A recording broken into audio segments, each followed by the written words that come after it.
mother, her teenage son, and his friend were found bound and tortured to death in a remote cabin. The youngest daughter somehow slept through the entire attack in the next room, but when investigators arrived, they discovered evidence of a cover-up that went all the way to the top of law enforcement. April 11, 1981, Keddie, California. The Sharp family had moved to the remote mountain community hoping for a fresh start after a difficult divorce. Glenna Sue Sharp was raising 5 children alone in Cabin 28, a rustic rental in the Sierra Nevada mountains. It should have been a peaceful refuge. Instead, it became the site of one of California's most brutal and mysterious murders. That night, 14-year-old Sheila Sharp was at a sleepover across town. Her mother, Sue, was home with her 4 younger children, and Sue's teenage son's friend, Dana Wingate, who was spending the night. By morning, 3 of them would be dead, and the survivors would be forever traumatized. When Sheila returned home the next morning around 8 a.m., she walked into a scene of unimaginable horror. Her mother, Sue, her 15-year-old brother, John, and his friend, Dana, were found in the living room, bound with electrical cord and medical tape. They had been beaten, stabbed, and tortured before being killed. But here's what makes this case truly chilling. Sheila's 12-year-old sister, Tina, was missing, and her 2 younger brothers, Rick and Greg, were found unharmed and asleep in the bedroom next to where the murders took place. How could they have slept through such a violent attack just feet away? The crime scene was beyond brutal. Sue Sharp had been bound and gagged, stabbed multiple times, and beaten with a hammer. John and Dana showed signs of being tortured before they were killed. The level of violence suggested this was personal, someone with a deep hatred for the family. But as investigators began to piece together the evidence, they uncovered something even more disturbing than the murders themselves: a systematic cover-up that involved local law enforcement, drug dealers, and corruption at the highest levels. The initial investigation was botched from the beginning.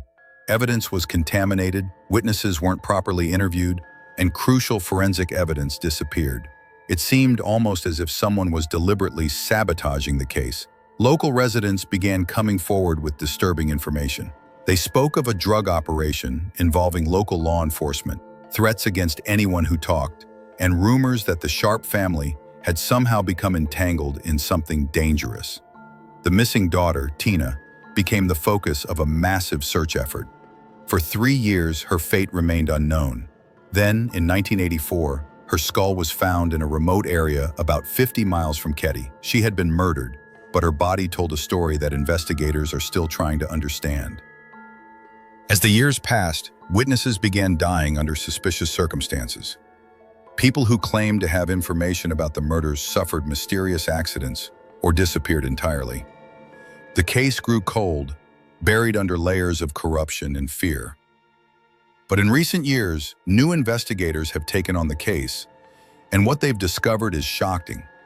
Evidence points to a group of local criminals who may have targeted the Sharp family because of something Sue Sharp knew or saw.